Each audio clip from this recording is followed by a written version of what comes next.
the Roman Empire, an empire that once stretched from the deserts of Africa to the chilly frontiers of Britain. But how did this small city-state rise to dominate the ancient world? And why did it eventually fall? In this video, we'll explore the rise, peak, and decline of one of history's greatest civilizations, the Roman Empire.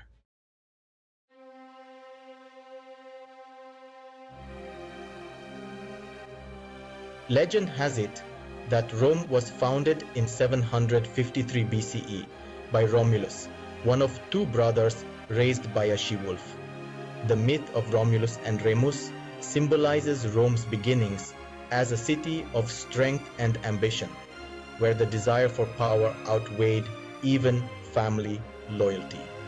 As the legend goes, Romulus killed Remus, securing his place as the first king of Rome.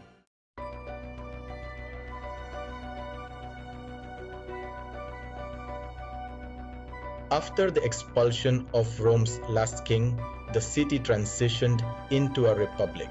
Power was shared between elected officials and a senate, but the struggle between the patricians, nobility, and plebeians, common people, was fierce. These internal tensions shaped the republic as it grew from a small city-state to a dominant force in Italy.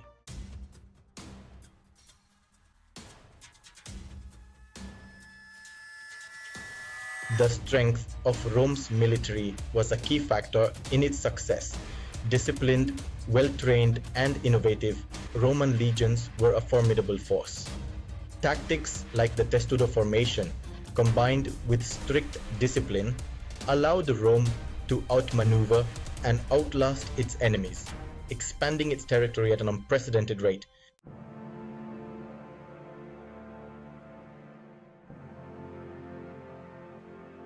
Rome's ambitions soon clashed with the powerful city of Carthage in the Punic Wars. These wars would be among the bloodiest in ancient history, with legendary moments like Hannibal crossing the Alps with his elephants. Despite suffering devastating losses, Rome's resilience eventually led to Carthage's destruction and Rome's dominance over the Western world.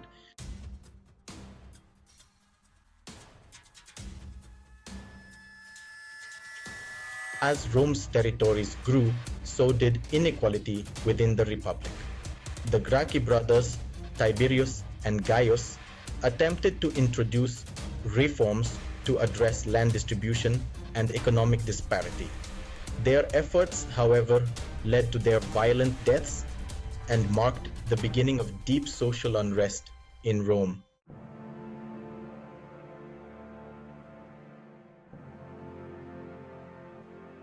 Julius Caesar, one of history's most iconic figures, was a masterful general who expanded Rome's territories in Gaul.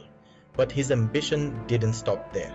In 49 BCE, I defied the Senate by crossing the Rubicon River, sparking a civil war that would lead to the end of the Republic and the birth of the Roman Empire.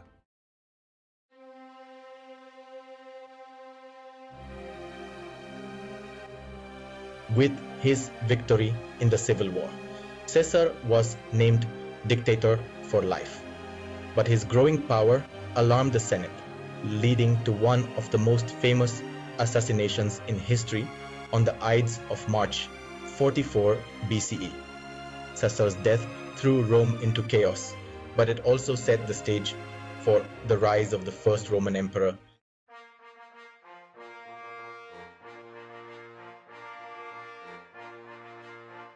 After Caesar's death, his grandnephew Octavian emerged victorious in another round of civil wars, defeating Mark Antony and Cleopatra at the Battle of Actium. Augustus, Octavian, now known as Augustus, became Rome's first emperor, bringing an end to the Republic and establishing the Roman Empire.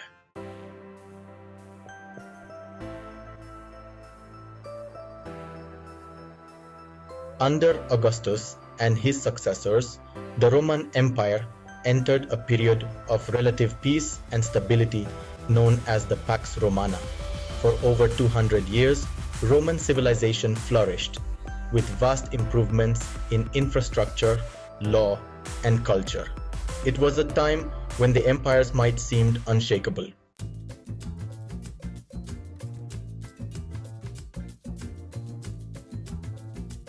Life in the Roman Empire varied greatly depending on one's status, from the elite in luxurious villas to the plebeians in crowded apartments.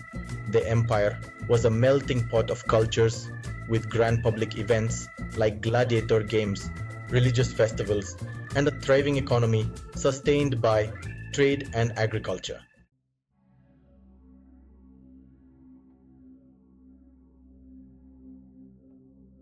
Despite its golden age, cracks in the empire began to appear.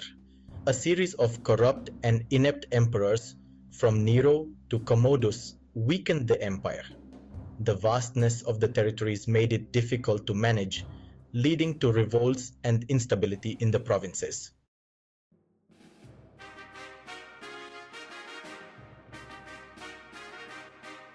One of the most profound changes in Rome was the rise of Christianity.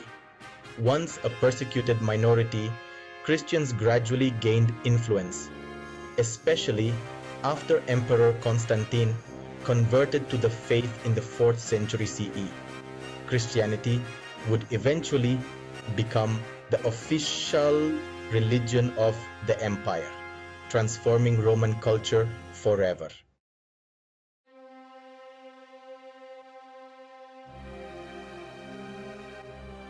As pressures from external forces mounted, the Roman Empire found itself increasingly vulnerable to invasions from barbarian tribes.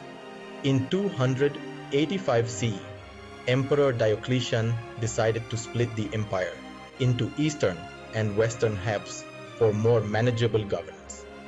This division marked the beginning of the end for the Western Roman Empire, as it faced constant threats from Germanic tribes, the Huns, and internal decay.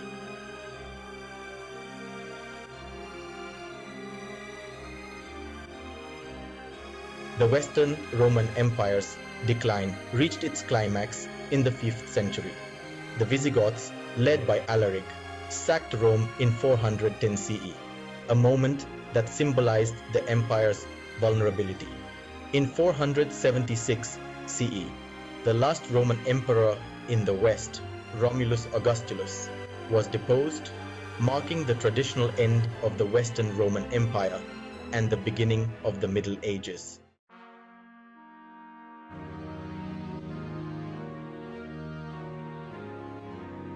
While the Western Roman Empire fell, the eastern half, known as the Byzantine Empire, continued to thrive for nearly 1,000 more years. Centered in Constantinople, the Byzantine Empire preserved Roman law, culture, and traditions while adapting to new challenges. The Justinian Code, magnificent architecture like the Hagia Sophia, and a rich cultural legacy defined this eastern continuation of Rome.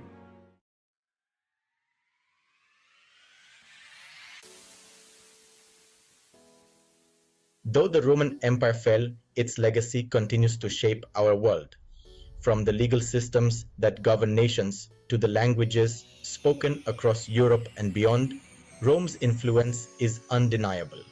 The architectural styles, philosophical ideas, and political concepts that emerged from Rome continue to inspire civilizations worldwide. The story of Rome is a reminder of the heights human society can achieve and the pitfalls it must avoid.